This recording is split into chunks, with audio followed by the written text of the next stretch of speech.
Did you know that 41% of middle-income Americans can't cover a $1,000 emergency expense? That's likely because they don't use the famous B word, a budget. If you've ever tried sticking to a budget but felt like it was just too complicated, too strict, or didn't fit your lifestyle, you're not alone. The truth is, not every budgeting tip works for everyone, and that's why I put together some of the most popular budgeting methods. Over the years, I've tested many of these budgeting strategies. Some completely changed how I manage my finances, and others really didn't do anything.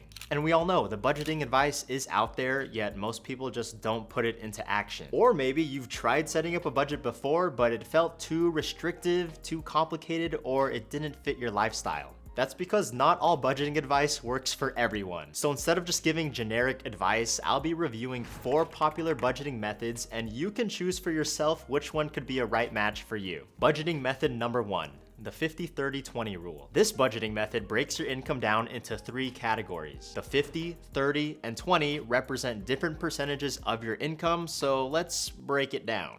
The first category is your needs, and this accounts for 50% of your income. This includes your basic necessities like housing, food, insurance, and transportation. Basically anything you need to be able to live. And yes, contrary to popular belief, you can survive without your Netflix subscription. That's why those kinds of expenses will go into the second category, your wants. Your wants should take up 30% of your income, so things like that Netflix subscription, your Starbucks coffee, and all that discretionary spending will go under this category. And finally, that last 20% of your income will go towards paying off your debts and saving for both short-term and long-term goals. That can include your retirements, building an emergency fund, or just any other investments you have. The 50-30-20 budget is pretty simple and easy to follow and gives you a good balance between spending and saving. The downside is that not everyone's expenses fit neatly into these percentages. Like if you have a high mortgage payment or rent, or you got student loans or other financial obligations, this method might feel unrealistic or maybe just a little too restrictive. But if you are the type of person that likes to keep things simple, where your income is pretty stable and your lifestyle can fit within these percentages, then the 50-30-20 method could work for you. Budgeting method number 2. If you don't like the 50-30-20 rule because it's too strict and not flexible enough, the 80-20 budgeting rule could work for you. This is an even more flexible take on budgeting. Instead of breaking your expenses down into different categories, you'll just decide to use 80% of your income for expenses and then choose to use the other 20% for saving. The good thing about this method is that it's even more simple than the previous one, as there's only 2 categories. So instead of having to distinguish your needs and wants when it comes to expenses, you can just look at 80% of your income as money to be spent. That's why the 80-20 rule usually works more with people who don't want to be micromanaging their spending. But where this method might be lacking is that it doesn't give you too much clarity on your own spending habits. It's super easy to misuse the 80% and neglect the essential expenses you might be forgetting about. Budgeting method number 3. This one is where it gets pretty different and budgeting traditions are starting to change. Out with old, in with the new. This method prioritizes saving first, before you do anything else.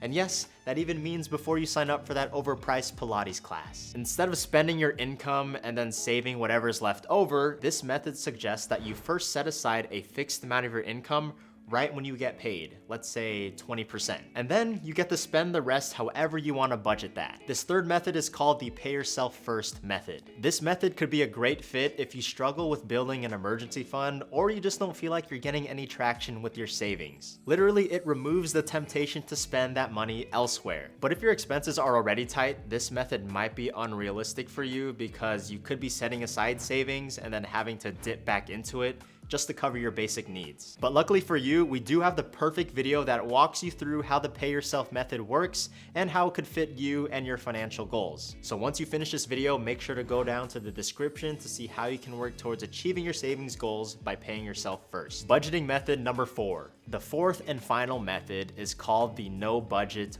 budget. Yup, you heard me right. The essence of this budgeting plan is that there is no plan. And I know it sounds crazy that this one would even be considered a budget, but this one does work for some people and not for others because it is the complete opposite of a strict written budgeting plan. Instead of tracking every dollar, you just only focus on one rule and one rule only: spend less than you earn. The idea is that as long as your fixed expenses are covered and you're saving and investing automatically, you don't need to be micromanaging every purchase you make after that. This makes it super simple, stress-free, and works well for the types of people who naturally spend within their means. But on the other hand, if you are not careful, it is very easy to overspend and you could miss out on opportunities to save more effectively. Or if you have other specific goals you might be wanting to save for, like my wife and I are trying to save for a down payment on a house, we need to pay a little bit more attention to how much we're choosing to save each month. So after reviewing these 4 budgeting methods, here's my final thoughts. If you want a balanced, easy approach, the 50-30-20 rule could be a starting point for you. But if you hate tracking specific categories, the 80-20 budget is a simple alternative that might fit your lifestyle too. For me,